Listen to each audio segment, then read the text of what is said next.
नमस्कार। आप देख रहे हो बिस्तक और मैं हूं आपके साथ श्रेया ठाकुर। शेयर बाजार रिकॉर्ड स्तरों पर है लेकिन नर्वस है। आखिर वजह क्या है? निवेशकों को ऐसे मूड माहौल में क्या करना चाहिए? कौन से सेक्टर्स पे लगेगा दाव? स्टॉक स्पेसिफिक बात करेंगे और जानने की कोशिश करेंगे कि बाजार में अब क्या रणनीति अपनानी चाहिए। और ये सब बताने के लिए हमारे साथ मौजूद है market expert Arun Kejriwal sir. Sir, बहुत बहुत शुक्रिया बिस्तक को अपना समय देने के लिए।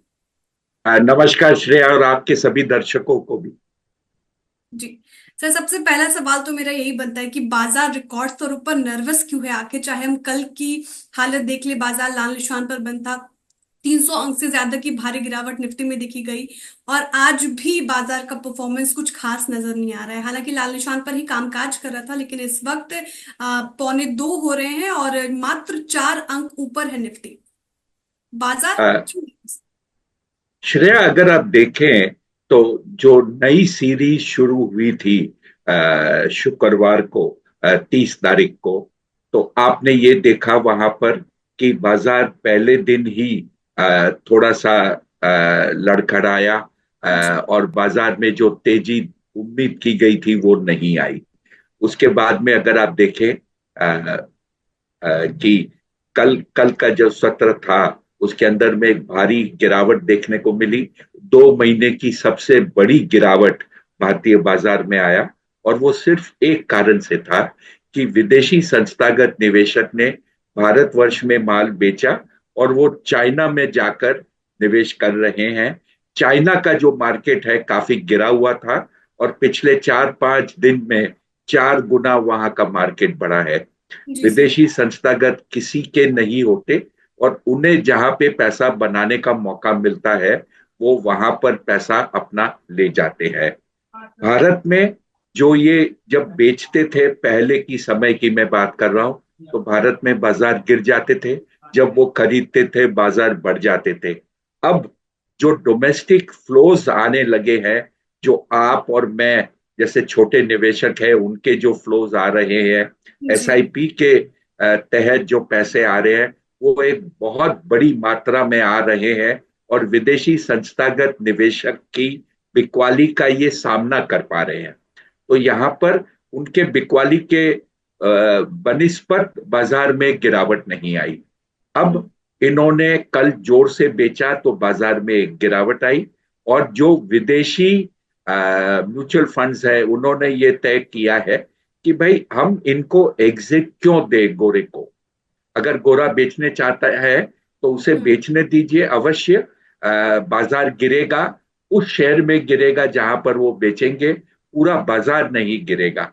यही देखने को मिला कि कल विदेशी संस्थागत ने जोर से बेचा, भारतीय संस्थाओं ने लिया, लेकिन बाजार नेट नेट गिरा था। मेरे ख्याल से ये जो समय है ये कुछ समय तक और चलेगा। भारतवर्ष में ये कहना है या मानना है विशेषज्ञों का कि हम्म। भारत का मार्केट सस्ता नहीं है। वैल्यूएशन की कुछ कंसर्न है। और तिमाही के नतीजे, जो दूसरे तिमाही के नतीजे हैं, अगले सप्ताह से शुरू हो जाएंगे। अगर इसमें ग्रोथ देखने को मिलता है तो बाजार अपने आप ये फैक्टर इन कर लेगा। अगर ग्रोथ नहीं आता तो जहां पर भी कमजोरी है वहां पर थोड़ी गिरावट और देखने को मिलेगी। ठीक है। जी सर, आपने नतीजों का जिक्र किया। सवाल मेरा उसी पर सर दूसरा कि Q2 नतीजों से एक्सपेक्टेशंस क्या रख रहे हैं आप इस बार? जो जून के नतीजे आए थे जी वो निराशाजनक थे और पिछले 9 तिमाही के सबसे कमजोर नतीजे आए थे। ये जो तिमाही है सितंबर की जो खत्म हुई है, इसमें बहुत ज्यादा बदलाव आ जाए ऐसा मेरा मानना नहीं है। हम्म। अगर आप कहें बेस्ट केस सिनारियो ये समझिए कि सामान से रिजल्ट आए। नहीं तो ये समझना चाहिए कि शायद जो कमजोरी का दौर है वो जारी रहे। कुछ सेक्टर्स, कुछ कंपनियों के प्रदर्शन अच्छे रहेंगे, लेकिन इन जनरल एक मिक्स बैग रहेगा।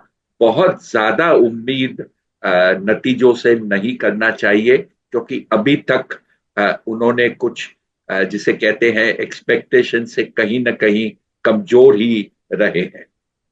हम्म। ठीक है। तो वो देखने वाली बात होगी, लेकिन एक्सपेक्टेशन से कमजोर ही रहे हैं जून तिमाही के नतीजे। लेकिन इस बार क्या नतीजे आते हैं वो देखने वाली बात होगी। लेकिन सर, ये जो बाजार में गिरावट देखी जा रही है उसमें निवेशकों को क्या करना चाहिए? वो अभी और गिरावट का इंतजार करे, खरीदें या रुके? क्या रणनीति अपनाएं? अ, श्रेया, अच्छा सवाल है। लेकिन ये सवाल हर बार निवेशक पूछता है जब बाजार गिरता है। अ, तकलीफ इस चीज की होती है कि जब बाजार बढ़ता है और उसे ये कहा जाता है कि कुछ पैसे बुक करो, प्रॉफिट करो, तब वो हमारी बात या विशेषज्ञ की बात को टाल देता है। वो सुनना नहीं चाहता कि प्रॉफिट भी बुक किया जाना चाहिए।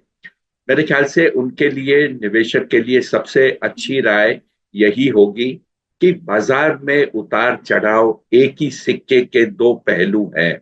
आपको दोनों समय समय पर दोनों काम करने पड़ेंगे। कभी प्रॉफिट बुक करना पड़ेगा, कभी निवेश करना पड़ेगा।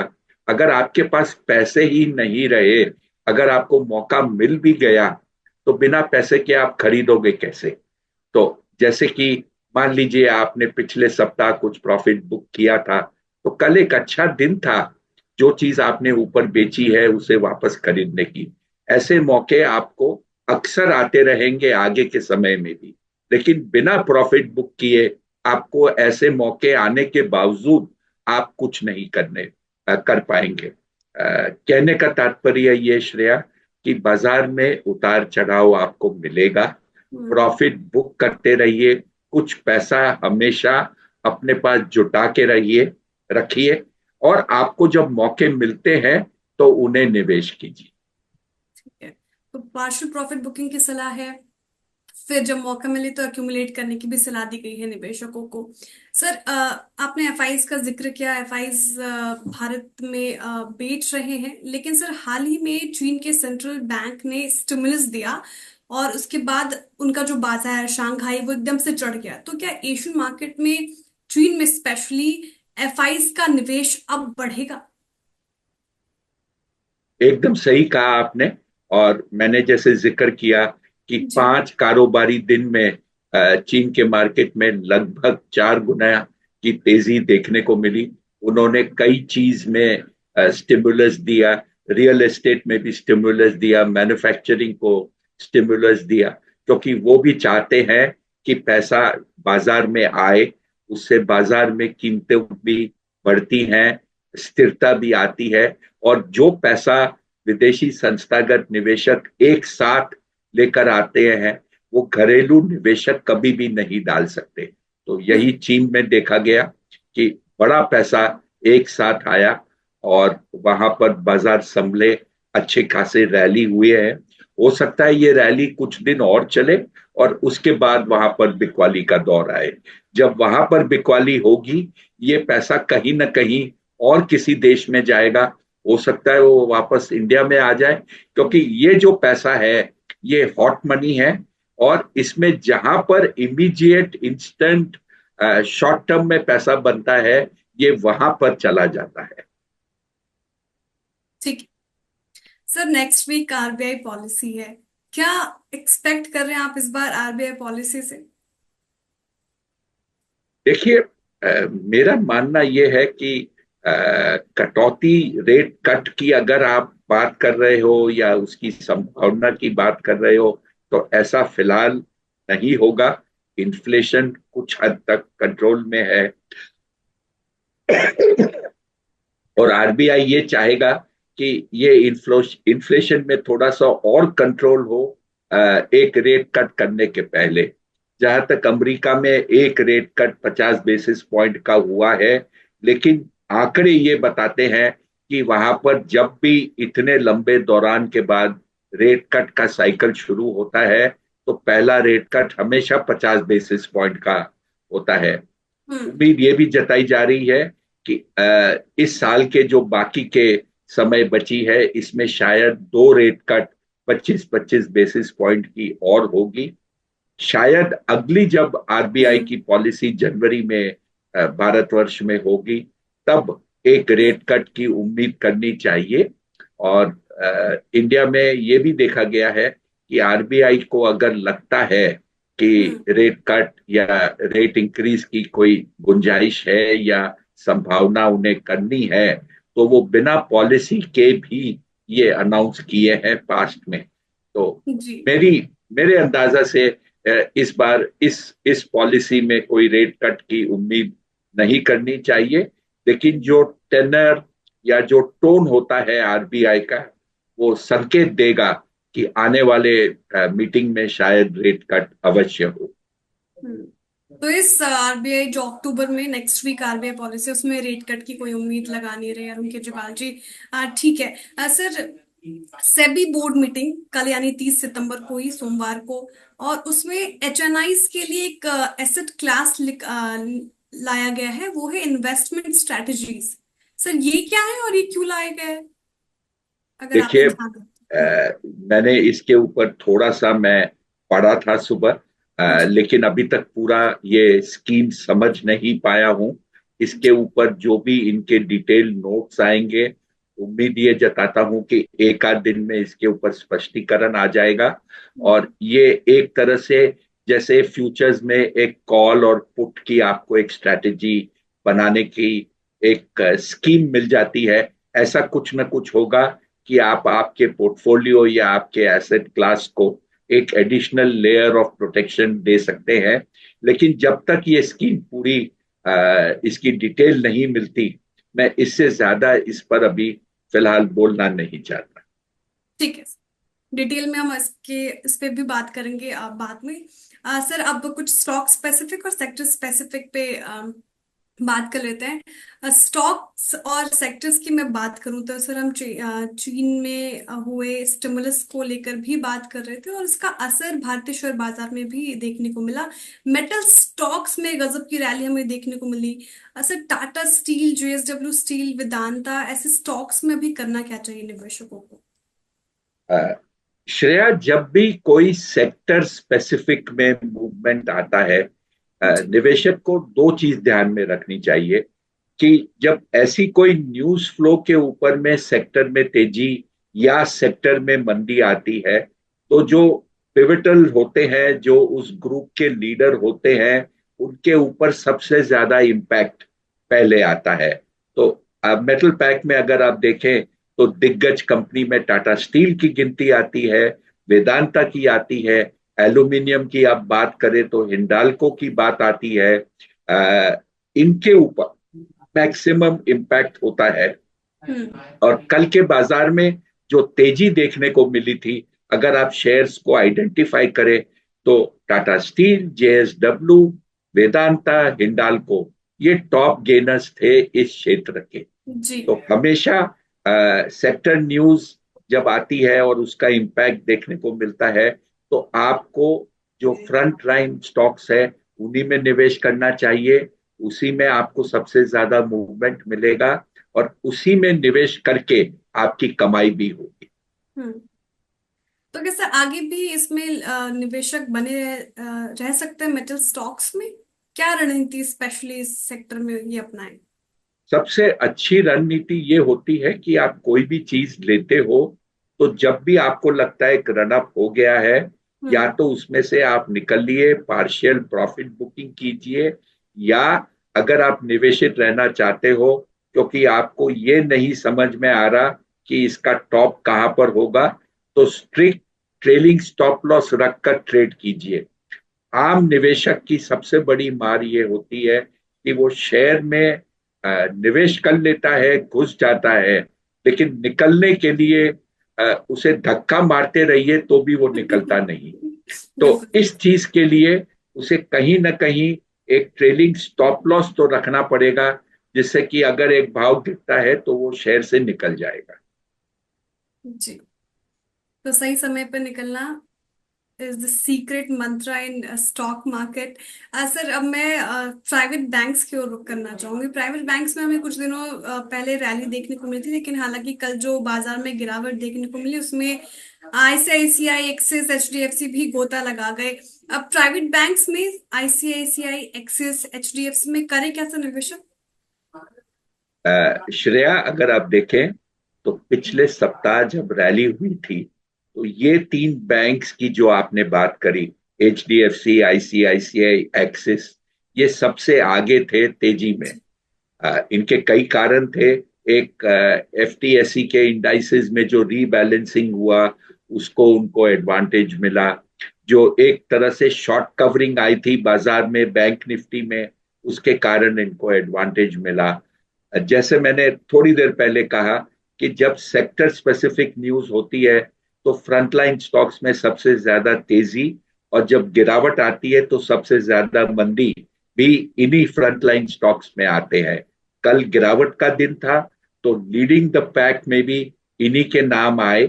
और ये एक स्वाभाविक चीज होती है कि जो आदमी अपने पोर्टफोलियो के सामने कुछ हेजिंग करना चाहता है, वो हम्म। इन्हीं शेयरों की हेजिंग करता है, उसको फ्यूचर्स में बेच देता है, एक बास्केट बना के बेच देता है, जिससे कि उसके बाकी के पोर्टफोलियो में गिरते हुए बाजार में उसे कुछ कंफर्ट मिले। जी, बिल्कुल। सर, एनर्जी बास्केट एक ऐसा बास्केट है जिसमें काफी ज्यादा रैली हमें देखने को मिली थी, लेकिन कुछ वक्त से एकदम ठंडा पड़ा है।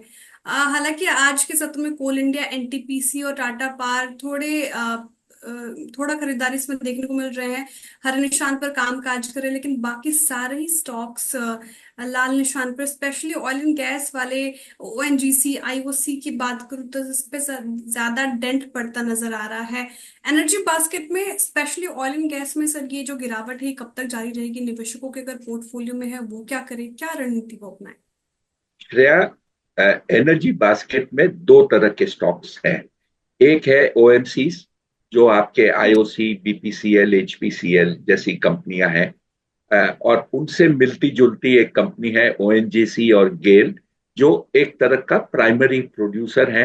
उनके पास में ऑयल ये जमीन से निकाल कर इसे बेचते हैं। उसके तरफ, दूसरी तरफ आपके पास शेयर है जो एनर्जी का उत्पादन करते हैं, चाहे वो हम्म। थर्मल से करे, चाहे वो गैस से करे। जैसे कि NTPC ले लीजिए, टाटा पावर ले लीजिए। क्योंकि पिछले 1.5-2 महीने से लगातार क्रूड में, कच्चे तेल के दामों में एक गिरावट देखने को मिल रही है। ONGC को कुछ हद तक नुकसान हो रहा है, लेकिन OMC को फायदा हो रहा है, क्योंकि उनके जो रॉ मटेरियल है कच्चा तेल, उसमें उन्हें बेटर प्राइसिंग मिल रही है। OMC को जब कच्चा तेल सस्ता मिलता है, तो वो आउटपुट प्राइस जो होती है उसमें भी वो सस्ता दे सकती है। उसको क्रैक्स या रिफाइनिंग मार्जिन उतने के उतने मिलते हैं। भारतवर्ष में पिछले 1-1.5 महीने में कुछ प्राइस रिवीजन, बड़ी चेंज नहीं देखने को मिली है। उम्मीद अब जताई जा रही है कि जो इलेक्शंस पूरे हो जाएंगे जम्मू कश्मीर में, उसके बाद में शायद पंप प्राइसेस कुछ कम हो डीजल पेट्रोल के लिए। अब जो आपने सवाल पूछा कि क्या करना चाहिए, देखिए, ये एक मूविंग बास्केट है। एक सर्कुलर रोटेशन हो रहा है बाजार में। कभी कोई सेक्टर को ऊपर ले जाया जाता है, कभी दूसरे सेक्टर को गिराया जाता है, जिससे कि इंडेक्स, जो सूचकांक है BSE का या निफ्टी का, उसमें एक बैलेंस रहे। मेरे ख्याल से ये सब में एक सर्कुलर मूवमेंट होते हुए आपको इसके साथ चलना है। ये देखना है कि आप किसका नंबर आ रहा है या किसका नंबर हो चुका। जिसका नंबर हो चुका उसमें से निकल जाइए, जिसका नंबर बाकी है उस पर नजर रखिए कि कब उसमें मूवमेंट आती है। अपनी ओर से भी एनालिसिस करने की सलाह मिली है आपको। बहुत डिटेल एनालिसिस बताई सर आपने एनर्जी बास्केट में क्या करना चाहिए हमारे निवेशकों को। लेकिन सर बाजार में साफ हमें सेक्टोरल रोटेशन देखने को मिल रहा है। आज ही की बात करें तो आईटी सेक्टर अभी फोकस में है। इनफैक्ट टॉप गेनर्स में टॉप 3 आईटी सेक्टर के ही हैं। टेक महिंद्रा, महिंद्रा एंड, माफ कीजिएगा, इंफोसिस जैसे स्टॉक्स अभी फोकस में है। और आईटी इंडेक्स की अगर मैं बात करूं तो टेक महिंद्रा, इन्फोसिस, कोफोर्ज, एम्फोसिस, विप्रो सारे ही सर हर निशान पर कामकाज कर रहे हैं। आईटी सेक्टर पर आपका आउटलुक? देखिए, IT क्षेत्र में कुछ न कुछ दिलचस्पी आ रही है। वापस इसमें कुछ पैसा निवेश किया जा रहा है। और एक चीज और ध्यान में रखिए कि जो सेक्टर के जो नतीजे आते हैं, सबसे पहले आईटी क्षेत्र के नतीजे आते हैं। अगर हम्म। आप पैकिंग ऑर्डर की बात करें तो सबसे पहले टीसीएस का नतीजा आएगा, फिर एचसीएल आएगा, फिर इंफोसिस आएगा, और फिर विप्रो आएगा। और ये सभी नतीजे 10 तारीख से लेके 17-18 तारीख तक आ जाते हैं। तो इससे एक ट्रेंड मालूम पड़ता है कि आने वाले समय में नतीजे कैसे होंगे, उम्मीद लगाई जाती है। और जैसे मैंने कहा, आईटी फ्रंट रनर होता है रिजल्ट डिक्लेयर करने में। जी। तो सर करना क्या चाहिए आईटी स्टॉक्स में निवेशकों को, जिनके पोर्टफोलियो में है या फिर जो फ्रेश ऐड करना चाहते हैं इस सेक्टर में, उनको क्या राय सर, देंगे? थोड़ा इसमें ऐड अवश्य कर सकते हैं, लेकिन क्योंकि बाजार में वॉलेटाइल मूवमेंट ज्यादा है, तो स्ट्रिक्ट स्टॉप लॉस के साथ ट्रेडिंग करें। क्योंकि अगर बाजार में गिरावट आती है तो उसकी रफ्तार बढ़ने में भी समय नहीं लगती है। तो जब भी आप निवेश कर रहे हैं, शॉर्ट टर्म ट्रेडिंग के हिसाब से ट्रेलिंग स्टॉप लॉस रख कर ही ट्रेडिंग करें। जी। सर मुझे दिख रहा है कि आपकी तबीयत नासाज है, आवाज भी आपकी लगी हुई है, लेकिन आप हमारे साथ बने, इसलिए एक आखिरी सवाल सर, फिर वाइंड अप करने की ओर बढ़ूंगी मैं। आखिरी सवाल ये कि जो मूड माहौल दिख रहा है सर आपको बाजार में, उसमें निवेशकों को खरीदना क्या चाहिए, क्या सलाह देंगे आप, क्या खरीदें? देखिए, खरीदने के लिए तो हमेशा मौका मिलता है। अगर आप देखें कि आईपीओ की भरमार लगी हुई है, ऐसा कोई सप्ताह नहीं है जब मेन बोर्ड पे भी 1, 2, 3 आईपीओ नहीं आते। लेकिन ये जो एक आईपीओ का जो एक दिलचस्पी रहती है, वो सिर्फ 1 दिन या 2 दिन की रहती है, उसके बाद वो दिलचस्पी खत्म हो जाती है। अगर आप ये दिलचस्पी के बाद उस कंपनी को ट्रैक करें, फॉलो करें, तो आपको कई सारी कंपनियां ऐसी मिलती है जिसमें कि आपको लगता है कि अरे ये शेयर इतना सस्ता क्यों मिल रहा है। उदाहरण के तौर पर आपको आज ही एक कंपनी के नतीजे आए हैं जो कुछ दिन पहले लिस्ट हुई थी, महज 10 दिन पहले, नॉर्दर्न आर्क। उसका रिजल्ट देखकर ये लगता है कि ये शेयर काफी अट्रैक्टिवली वैल्यूड है। मेरे ख्याल से 263 के आसपास इस शेयर का इश्यू आया था, और आज करीब 303 304 है, यानी कि करीब 14-15% ऊपर है। इसके नतीजे देखकर ये एक शेयर काफी अट्रैक्टिव लगता है। और ये एक शॉर्ट टू मीडियम टर्म में मुझे लगता है ये 15 से 20% का आपको अप्रिसिएशन भी दे सकता है। इसके अलावा सर कुछ और, अगर आप हमारे निवेशकों को, दर्शकों को बताना चाहें कहाँ खरीदारी कर सकते हैं? आ, एक ज्वेलरी शेयर मैंने आपके शो पर कुछ समय पहले कहा था, पीसी ज्वेलर। उस समय जी। उसका भाव था करीब 120 रुपए। आज उसने उच्चतम स्तर 187 रुपए कुछ किया था। अब मेरे ख्याल से कुछ समय पहले उसमें नीचे की सर्किट लगी थी 168 रुपए के आसपास। क्योंकि लगातार एक तरफा बढ़ा है, इसमें करेक्शन ड्यू है। 150 रुपए के आसपास अगर ये शेयर आता है, इसमें वापस निवेश किया जा सकता है। और 150 रुपए में अगर आप ये शेयर लेते हैं, एक स्टॉप लॉस रखते हैं करीब 135 रुपए का, एक टारगेट आप इसमें बना सकते हैं 199 रुपए का। ठीक है सर, बहुत बहुत शुक्रिया सर हमारे साथ जुड़ने के लिए और तमाम सवालों के जवाब देने के लिए। मुझे पूरी उम्मीद है कि दर्शकों को ये जो सेशन है, इंटरव्यू सेशन बहुत अच्छा लगेगा, बहुत कुछ सीख पाएंगे। बहुत बहुत शुक्रिया सर हमारे साथ जुड़ने के लिए। नमस्कार जी। बिस्तक आपके लिए लाया है प्रीमियम मेंबरशिप प्रोग्राम, जहां आपको मिलेंगे कई सारे फायदे, जिनमें मार्केट न्यूज़लेटर, लाइव चैट पर आपके सवालों के सबसे पहले जवाब, मार्केट आउटलुक, वीकेंड पर मार्केट स्कैन, एंकर्स के साथ चैट और भी बहुत कुछ। इस प्रीमियम सब्सक्रिप्शन में 3 तरह के प्लान हैं, सिल्वर, गोल्ड और प्लैटिनम, जिनकी शुरुआत मात्र 159 रुपए महीने से होती है। इससे जुड़ना भी बेहद आसान है। बिस्तक के YouTube चैनल पर जाएं, ज्वाइन बटन पर क्लिक करें और अपना प्लान सिलेक्ट करें। बस बन गए आप हमारे प्रीमियम मेंबर।